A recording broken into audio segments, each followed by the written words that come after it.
identify when you bring them in like that. Yes?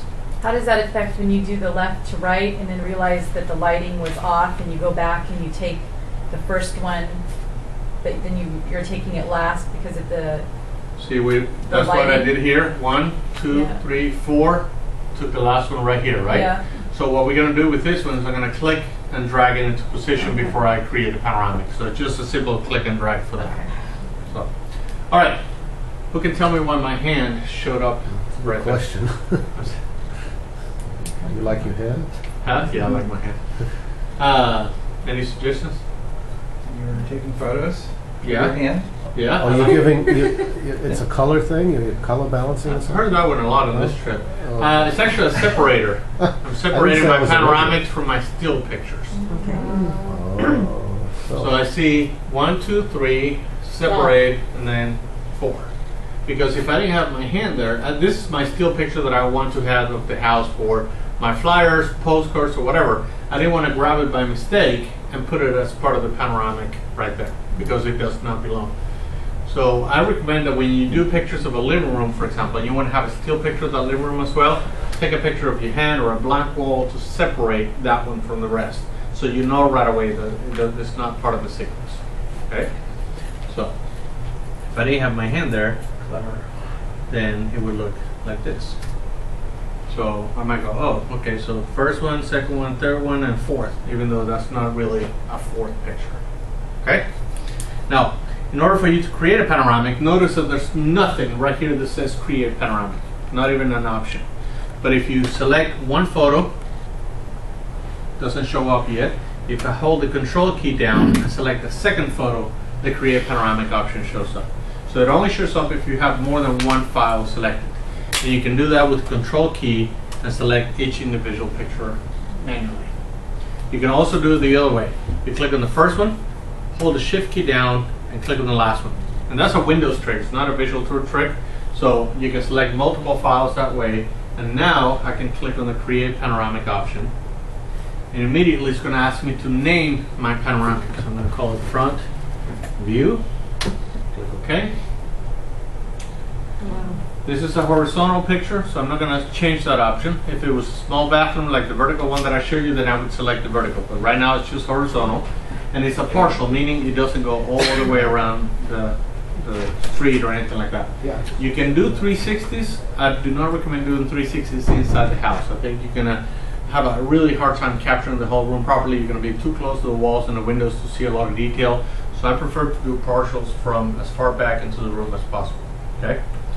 You click next. Visual Tour finds the overlapping points automatically for you, and in a few seconds you have a panoramic created. That's it. Click finish. It's easier than doing it yourself. Mm-hmm. Cut and paste and glue. Yeah, you don't want to do that. Yeah. Now, on the old version of the program, if you haven't updated, this panoramic would normally move to the bottom, so you can continue working on the rest. On the new version, we leave it up here, Right. so it's still in the same place. Now, we still take the original pictures that you had and we put them in the trash can. Okay, so if you ever need to get them back, they're going to be here. But we put them in the trash can so you don't need them anymore, because you don't need them anymore. You're ready to create a panoramic version of this.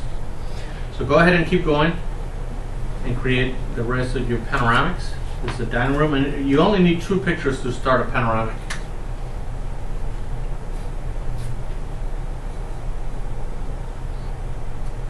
You ever get 6 chairs at a 4-chair table?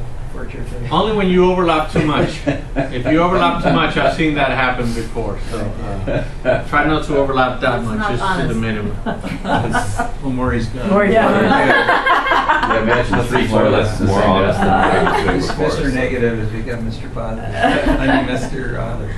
Is it on? Now this one is the one that I took from right to left. Okay. Oh boy. So what I'm going to do here, instead of dragging one picture and put it in the right place, because I would only do that with the last one that I showed you, but with this one, all of them are messed up, right? So what I'm going to do is I'm going to click this first button here. It's a rearrange button. If you click it, it rearranges the pictures for you. It knows, huh? So now it knows that you took the pictures from right to left, it puts them left to right. But look at the overlapping points. Okay, they're very, very off. Okay. Now, as long as all you did was move the camera up and down like this, it'll be fine. It'll find it and match it. What I don't want you to do is this. Okay? Because I've seen pictures where people go like this, and then they start stretching so much, trying to capture everything, the camera starts going down at an angle, and it won't match properly. So you want to keep your camera as level as possible when you're doing your panoramics. Okay? But look at this. Even if it's off a little bit, Visual Tour will find the overlapping points. It'll crop the excess at the top and at the bottom, blend the light together, and give you a nice little panorama.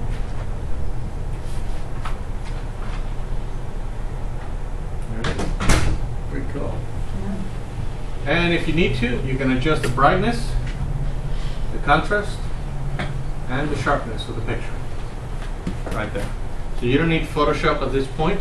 Now if you do need to retouch it even more, then I would suggest at this point you can take it to Photoshop. Because Once the full it's done. panoramic has been created. Yeah. So, small bathroom. Did the pictures go automatically to trash, or did Yes, you? automatic. Automatic. As soon as you finish, it goes automatically. So I selected the vertical option there. Click next.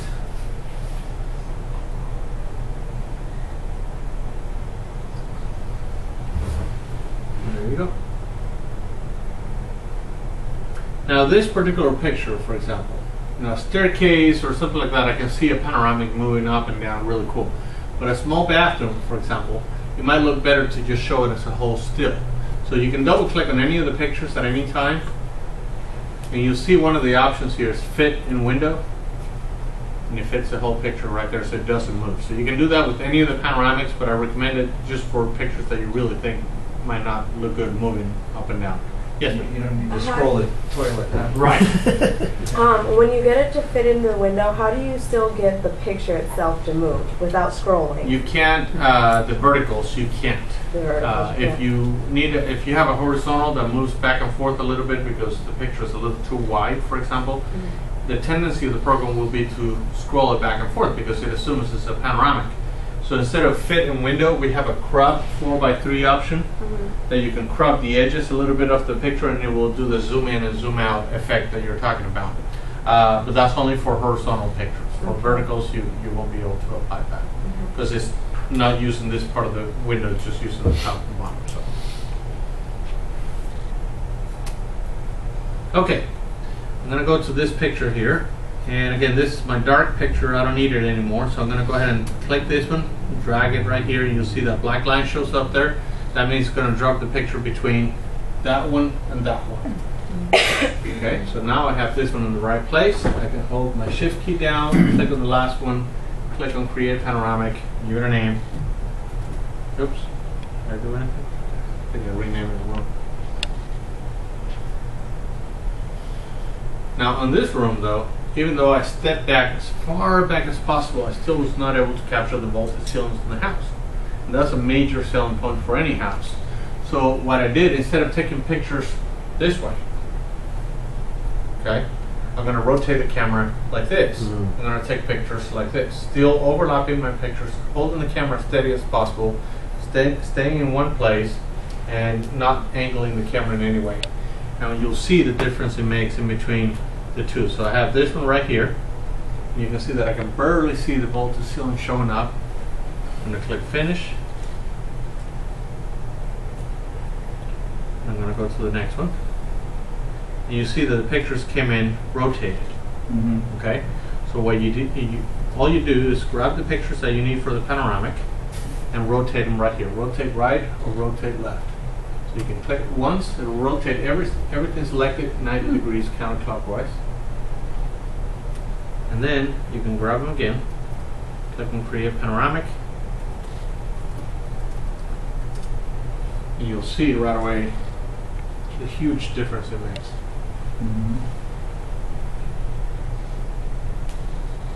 Look at this. Nice. So in certain rooms you're much better off taking pictures that way. Yes. Our camera here has a wide angle lens. Uh-huh. How does that affect the panoramic? Quite a bit. I recommend that you take it off if it's a wide angle lens that can come off. If it's not, then zoom in a little bit on the camera. Which camera is it? What kind of camera is it? Hell, I don't know. Digital camera. If somebody gets it for me,